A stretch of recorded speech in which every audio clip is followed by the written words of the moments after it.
सभी का हमारे चैनल लाइफ सक्सेस पर बहुत बहुत स्वागत है। आज हम इस क्लास में 2021 टीजीटी यूपी टीजीटी हिंदी के पेपर को हल करने वाले हैं, जिसमें से हम 25 क्वेश्चन पहले पार्ट में हल कर चुके हैं। आज 25 क्वेश्चन इस पार्ट में हल करने वाले हैं, इसलिए अंत तक बने रहें, जिससे आपको यह ज्ञात होगा कि यह पेपर कैसे आया था और आगे कैसे तैयारी करनी है। आपको इसमें बहुत मदद मिलेगी। अगर आपको हमारी ये क्लास अच्छी लगे तो इसे लाइक करना और ज़्यादा से ज़्यादा शेयर करें। तो देर न करते हुए शुरू करते हैं कि पौन मया करे घूंघट टारे, दया करी दामनी दिखावे। काव्य पंक्ति किस कवि की है? Number A Nehi Nagaridas, number B Padmakar, number C Dev, number D Gwal. तो ये पंक्तियाँ जो मानी गई हैं, यह नेही नागरीदास के द्वारा रचित मानी गई हैं।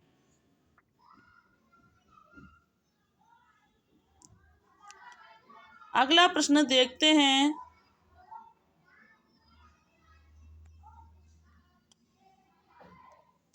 कि उपन्यास का मोटापा उसके स्वास्थ्य पर वैसा ही असर डालता है जैसा मनुष्यों का मोटापा। तो यह कथन किस इतिहासकार का है? Number A Babu Gulab Rai, number B Ganapati Chandragupta, number C doctor Nagendra, number D doctor Bachchan Singh. तो यह कथन जो माना जाता है, डॉक्टर बच्चन सिंह का यह कथन माना गया है। अगला प्रश्न देखते हैं कि आंतड़ियों में बल पड़ना मुहावरे का अर्थ है आंतों की बीमारी हो जाना, हंसते हंसते पेट में पीड़ा हो जाना, पेट में आंतों का ना होना, मन में किसी प्रकार की शंका होना। तो अंतड़ियों में जो बल पड़ने का अर्थ होता है, वह हंसते हंसते पेट में पीड़ा हो जाना जो है, अंतड़ियों में बल पड़ना है। अगला प्रश्न देखते हैं कि शयन में संधि है। नंबर ए अयादी स्वर संधि, नंबर बी यड़ स्वर संधि, नंबर सी गुड़ स्वर संधि, नंबर डी वृद्धि स्वर संधि। तो अयन में जो संधि मानी गई है, वह अयादी स्वर संधि होती है। अयन में कौन सी संधि है? अयादी स्वर संधि है। इसकी व्याख्या देखते हैं कि शयन में अयादी स्वर संधि है। शयन का विच्छेद है, से प्लस अन होता है। ए और ओ बाद किसी भी स्वर के होने पर क्रमशः आए, आए, अब और आए तो वहाँ पर अयादी संधि होती है। जैसे पो प्लस अन से बनता है पवन,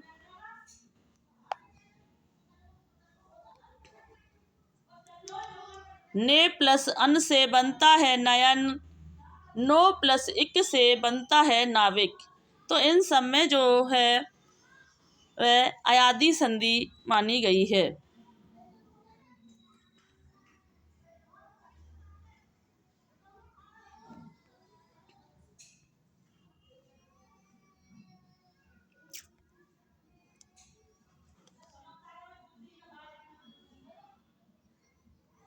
अगला प्रश्न देखते हैं कि कलचुरी राजवंश की 7 नायिकाओं के नक्शिक वर्णन से संबंधित ग्रंथ है।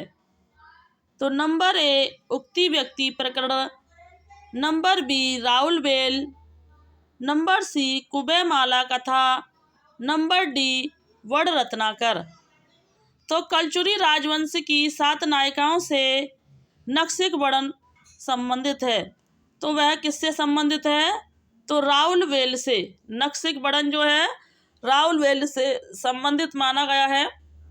राउल वेल की जो रचना की थी वह रोड़ा कवि के द्वारा की गई है। उक्ति व्यक्ति प्रकरण की जो रचना की गई है वो दामोदर जी के द्वारा की गई है। कुब्या पंवाला कथा जो है वो उद्धोतन सूरी के द्वारा रचित है। वड़ जो रत्नाकर है वो जगन्नाथ ज्योतिरीश्वर ठाकुर के द्वारा रचित मानी गई है। अगला प्रश्न देखते हैं कि झोपड़ी से राजभवन किस साहित्यकार की आत्मकथा है। नंबर ए स्वराज सिंह बेचैन, number B Mata Prasad, number C Sohanlal Sumana अक्षर, नंबर डी हरपाल सिंह अफरोज। तो झोपड़ी से जो राजभवन तक जो आत्मकथा मानी जाती है वह माता प्रसाद के द्वारा रचित मानी जाती है।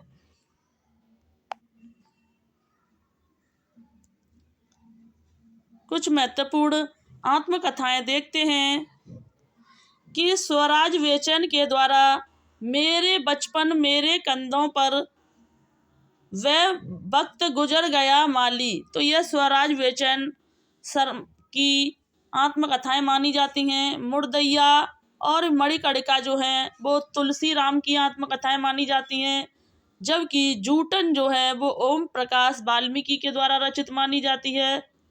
शिकंजे का दर्द जो है वो सुशीला टांक भोरे के द्वारा रचित मानी जाती है। अगला प्रश्न देखते हैं कि ज्ञान चंद्र जैन कृत कथा शेष शीर्षक जीवनी किससे संबंधित है।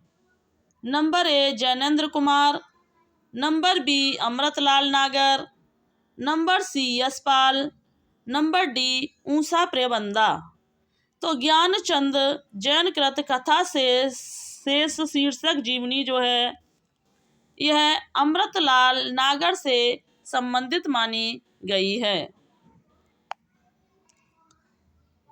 अगला प्रश्न देखते हैं कि सूरदास का प्रेम पक्ष लोक से न्यारा है, यह कथन किसके द्वारा रचित माना गया है। तो आचार्य रामचंद्र शुक्ल, आचार्य हजारी प्रसाद द्विवेदी, डॉक्टर राम कुमार वर्मा या डॉक्टर बच्चन सिंह। तो यह जो कथन किसके द्वारा रचित माना गया है यह देखते हैं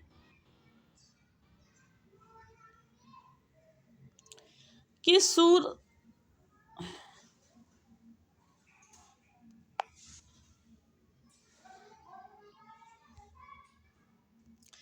सूरदास का प्रेम पक्ष लोक से न्यारा है, यह कथन आचार्य रामचंद्र शुक्ल जी ने भ्रमर गीत सार की भूमिका में लिखा है। कुछ महत्वपूर्ण रचनाएं देखते हैं कि भंवर गीत जो है वो नंददास के द्वारा रचित मानी गई है, जबकि भ्रमर दूत जो है वो सत्यनारायण कवि रत्न के द्वारा रचित है।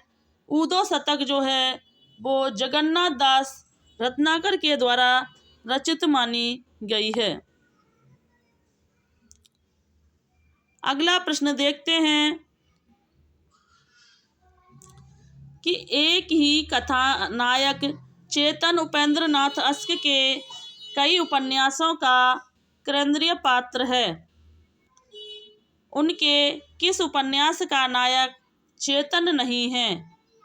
नंबर ए गिरती दीवारें, नंबर बी शहर में घूमता आईना, नंबर सी गर्म राख, नंबर डी एक नन्ही कदील। तो यह जो है उपन्यास का जो चेतन किस उपन्यास का नायक नहीं है तो वह गर्म राख उपन्यास का चेतन जो है वो नायक नहीं है, जबकि गिरती दीवारें, शहर में घूमता आईना और एक नन्ही कदील जो है इस सब के जो नायक हैं वो चेतन माने जाते हैं। अगला प्रश्न देखते हैं कि वह उस शाखा का वन विहंग उड़ गया मुक्त नभ निस्तरंग पंक्तियाँ किस छायावादी कवि की हैं? तो number A Jaishankar Prasad, number B Sumitra Nandan Pant, number C Mahadevi Verma, number D Nirala. तो यह पंक्तियाँ जो मानी गई हैं यह सूर्यकांत त्रिपाठी निराला जी के द्वारा रचित मानी गई हैं।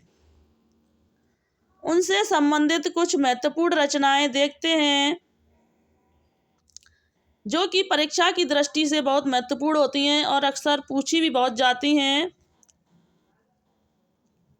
कि छायावादी कवि निराला की यह पंक्तियाँ निराला कृत तुलसीदास से अवतरित ली गई हैं। तो यह जो पंक्तियाँ हैं वह किस रचना में? तुलसीदास में रचित हैं। निराला के काव्य संग्रह हैं अनामिका 1923। इनकी रचनाओं के साथ साथ उनका सन भी पूछा जाता है और उनका सन रचनाओं का सन के आधार पर क्रम भी पूछा जाता है, इसलिए हमें इनकी रचनाओं के साथ साथ सन को भी याद करना है कि अनामिका जो है 1923 में रचित है, परमल जो है 1930 में रचित है, गीत का 1936 में रचित है, कुकुरमुत्ता 1942 में, अड़िमा 1943 में, बेला 1946 ईस्वी में, नए पत्ते 1946 ईस्वी में और अर्चना 1950 में रचित मानी गई है। आराधना 1953 ईस्वी में, गीत गुंज 1954 में रचित है, जबकि शांत कांकली जो है वो 1969 में रचित है। कुछ महत्वपूर्ण पंक्तियां देखते हैं कि तेरे प्रकाश में चेतन संसार वेदना वाला, मेरे समीप होता है पाकर कुछ करोड़ उजाला। तो ये पंक्तियां जो हैं यह जयशंकर प्रसाद के द्वारा रचित मानी गई हैं। सुंदर है बेहग सुमन सुंदर, मानव तुम सबसे सुंदर। तो ये जो पंक्तियां हैं यह सुमित्रा नंदन पंत के द्वारा मानी गई हैं। क्या पूजा क्या अर्चन करें उस असीम का सुंदर मंदिर मेरा लघुतम जीवन रे। तो यह पंक्तियां जो हैं महादेवी जी के द्वारा रचित मानी गई हैं।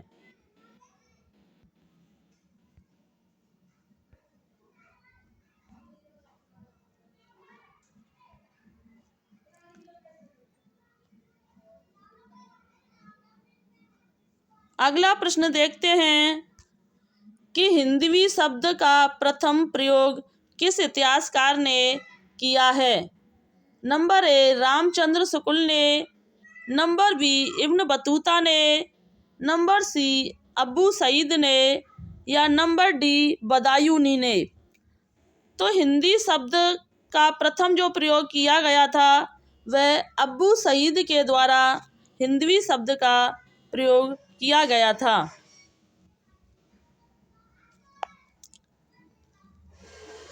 इसकी व्याख्या देखते हैं कि हिंदवी शब्द का प्रथम प्रयोग अबू सईद ने किया।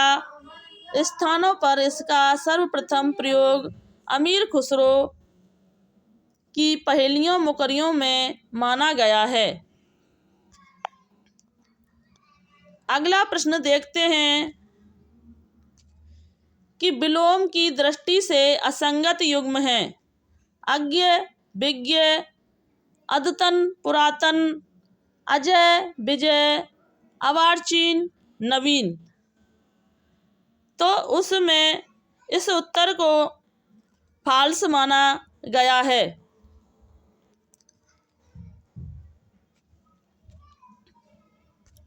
क्योंकि अज्ञ का विज्ञ होता है, अद्यतन का पुरातन होता है, अजय का जय होता है और अर्वाचीन का प्राचीन होता है। तो आयोग ने इस प्रश्न का उत्तर जो है फाल्स माना है। अगला प्रश्न देखते हैं कि संस्कृत के थोड़ा इधर खिसकाते हैं, पूरा नहीं दिख रहा है, कि संस्कृत के किस ग्रंथ का आरंभ श्री शब्द से तथा समापन लक्ष्मी शब्द से हुआ है? Number A Raghuvansham, number B Shishupal Vadham, number C Kiratarjuniyam, number D Kumar Sambhavam. तो संस्कृत के किस ग्रंथ का आरंभ जो है वो श्री शब्द से तथा समापन लक्ष्मी से हुआ है? तो वह जो क्रातार्जुनीयम ग्रंथ का आरंभ श्री शब्द से और अंत जो है लक्ष्मी शब्द से हुआ है। क्रातार्जुनीयम जो ग्रंथ है वो भारवी जी के द्वारा रचित माना गया है। रघुवंशम जो है वो कालिदास के द्वारा रचित है।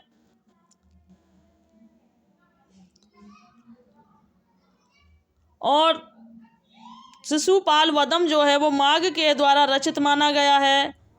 कुमार संभव जो है यह भी कालिदास के द्वारा रचित रचनाएं मानी गई हैं।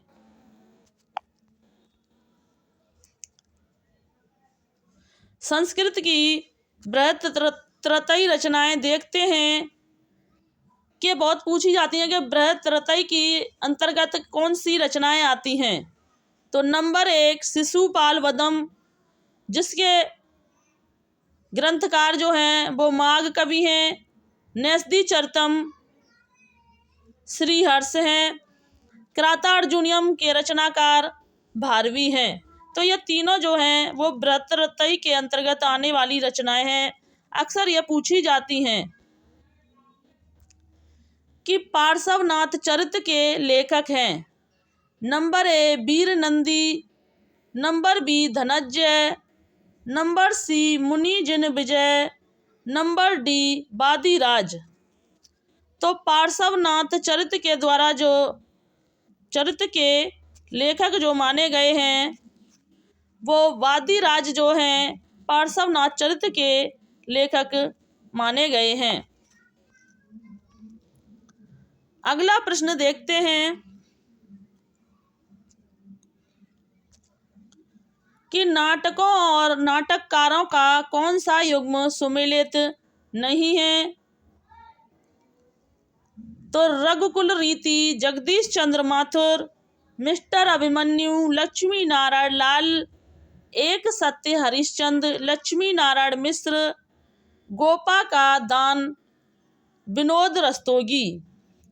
तो इनमें से जो सुमेलित नहीं माना गया है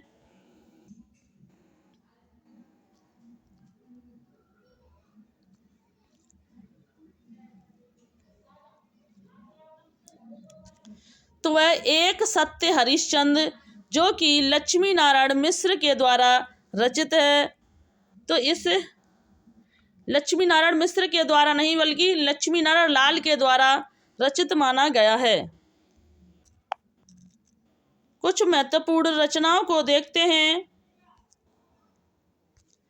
यह नाटककार और उनकी रचना है। जगदीश चंद्र माथुर के द्वारा रचित जो नाटक हैं कोकाड़ 1951 ईस्वी में, शारदिया, पहला राजा, रघुकुल रीति, जो नाटक हैं जगदीश चंद्र माथुर के द्वारा रचित माने गए हैं। दूसरा है लक्ष्मी नारायण लाल, तो अंधा कुआं 1955, मादा कैट्स 1959 ईस्वी में, मिस्टर अभिमन्यु 1971 ईस्वी में, एक सत्य हरिश्चंद्र 1976 ईस्वी में रचित माने गए हैं। अगली रचनाएं देखते हैं कि लक्ष्मी नारायण मिश्र के द्वारा रचित जो हैं अशोक 1927 ईस्वी, सन्यासी 1930 ईस्वी, गरुड़ ध्वज 1945 ईस्वी, चक्रव्यूह 1955 ईस्वी में रचित माना जाता है। विनोद रस्तोगी के द्वारा रचित हैं गोपा का दान, फिसलन और पाँव, आज़ादी के बाद, सराय के अंदर। अगला प्रश्न देखते हैं कि उनकी आलोचना की प्रमुख विशेषता है कि उनकी अनाबिल दृष्टि और निर्मल विवेचन यह कथन किस आलोचक के प्रति है? Number A Ramchandra Shukla, number B Vishwanath Prasad Mishra, number C Mahavir Prasad Dwivedi, number D Namvar Singh. तो यह जो कथन माना गया है यह विश्वनाथ प्रसाद मिश्र के द्वारा रचित माना गया है। अगला प्रश्न देखते हैं कि उदती आई तेई बंधन कीना, इति दसमाथ अमर पद लीना। पंक्तियों के रचनाकार हैं number A Kutban, number B Tulsi, number C Jayasi, number D Surdas. तो यह पंक्तियां जो हैं जायसी के द्वारा रचित मानी गई हैं। जायसी जो है प्रेम मार्गी कवि माने जाते हैं। तुलसीदास जो है वो राम मार्गी हैं।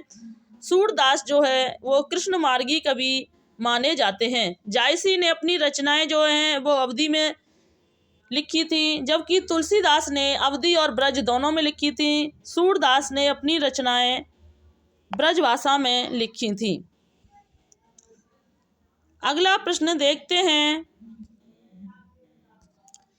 कि हिंदी नई चाल में ढली सन 1873 ईस्वी भारतेंदु हरिश्चंद्र ने इसे किस पुस्तक में अंकित किया था? Number A Kalchakra, number B Vidyasundar, number C Neel Devi, number D Bharat Durdasha. तो हिंदी नई चाल में ढली सन 1873 ईस्वी में जो अंकित मानी गई है यह कालचक्र पुस्तक में अंकित की गई है।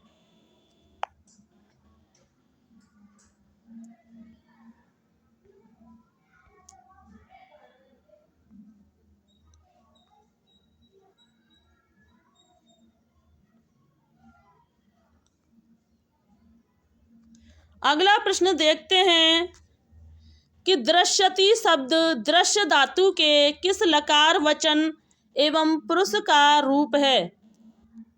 तो दृश्यति शब्द जो है वो लृट लकार प्रथम पुरुष एक वचन का रूप माना जाता है। किसका? लृट लकार प्रथम पुरुष एक वचन का रूप माना जाता है। अगला प्रश्न देखते हैं कि उर्दू को यामनी भाषा कहने का श्रेय किसको है? उर्दू को यामनी भाषा कहने का श्रेय किसको है?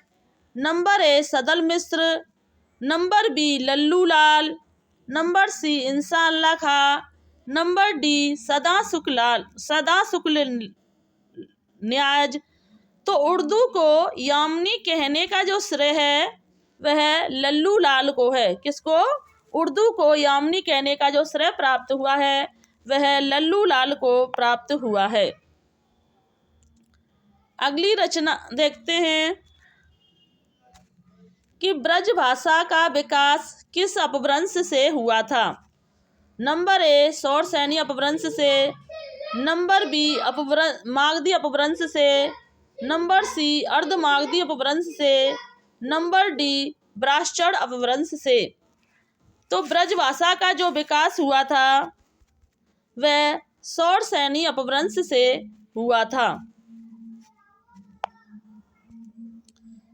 इनसे संबंधित कुछ महत्वपूर्ण बिंदु देखते हैं कि सौरसैनी से पश्चिमी हिंदी, राजस्थानी, गुजराती का विकास हुआ, जबकि मागधी से बिहारी, बंगाली, उड़िया और असमिया भाषा का विकास हुआ और अर्धमागधी से पूर्वी हिंदी का विकास हुआ और ब्राह्मण से सिंधी भाषा का विकास हुआ था। अगला प्रश्न देखते हैं कि बीती बिवारी जागरी अंबट पनघट में डुबो रही सा घट नागरी उपयुक्त पंक्तियों में अलंकार है। नंबर ए रूपक, नंबर बी उत्प्रेक्षा, नंबर सी श्लेष, नंबर डी यमक। तो इसमें जो अलंकार माना गया है वह रूपक अलंकार माना गया है और यह पंक्तियां जो हैं जयशंकर प्रसाद के द्वारा रचित मानी गई हैं। इसकी व्याख्या देखते हैं कि बीती विभारी जागरी, अंबर पनघट में डुबो रही, तारा घट ऊंसा नागरी उपयुक्त काव्य पंक्तियों में रूपक अलंकार है, क्योंकि यहाँ पनघट में, तारा घट में एक एवं ऊंसा नागरी है। रूपक अलंकार हैं। रूपक अलंकार जो है, रूपक अलंकार के जो भेद कितने माने जाते हैं? रूपक अलंकार के 3 भेद माने गए हैं, निरंग रूपक, सांग रूपक और परम्परित रूपक। अगला प्रश्न देखते हैं कि निम्नलिखित में रचना और रचनाकारों के असंगत युग्म का चयन कीजिए। तो इनमें से लोग भूल गए शमशेर बहादुर सिंह की रचना नहीं है। लोग भूल गए जो है रघुवीर सहाय जी की कविता संग्रह माना गया है, जबकि हे मेरी तुम केदारनाथ अग्रवाल के द्वारा रचित है। फूल नाम है एक त्रिलोचन के द्वारा रचित है। नीली रेखा तक भवानी प्रसाद मिश्र के द्वारा रचित है, जबकि लोग भूल गए यह रघुवीर सहाय के द्वारा रचित मानी जाती है। अगला प्रश्न देखते हैं कि भारतेंदु नाटक मंडली के द्वारा अभिनीत पहला नाटक था सत्य हरिश्चंद्र, विद्या सुंदर, भारत दुर्दशा या सती प्रताप। तो भारतेंदु नाटक मंडली के द्वारा अभिनीत जो पहला नाटक माना जाता है वो सत्य हरिश्चंद्र को पहला अभिनीत नाटक माना जाता है।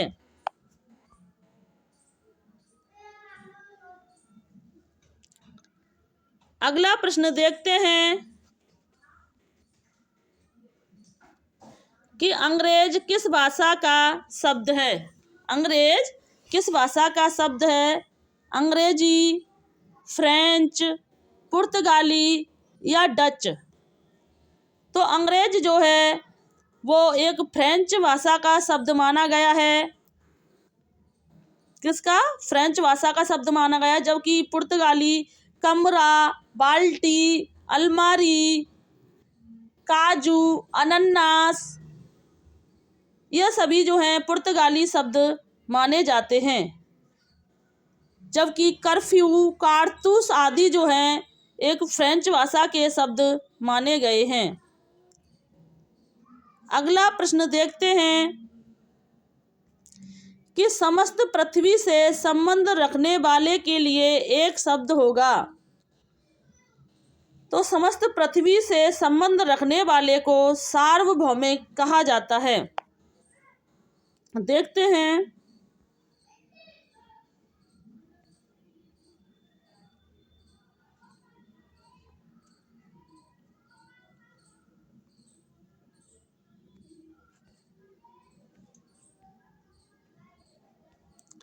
समस्त पृथ्वी से संबंध रखने वाले को सार्वभौमिक कहा जाता है।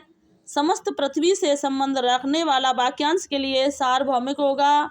सार्वभौमिक शब्द में एक प्रत्यय लगा हुआ है। सार्वभौमिक शब्द समस्त भूमि, समस्त देशों में भाव प्रस्तुत करता है। तो आज की क्लास को हम यहीं समाप्त करते हैं। अगर आपको हमारी ये क्लास अच्छी लगी हो तो इसे लाइक, शेयर, सब्सक्राइब करें। इसे ज़्यादा से ज़्यादा शेयर करें, जिससे कि सभी को ये अंदाज़ा लग सके कि पिछले बार जो पेपर का पैटर्न था वो कैसा रहा, जिससे कि आगे की तैयारी को नई धार दे सकें। तो थैंक्स वॉचिंग दिस वीडियो। जय हिंद, जय भारत।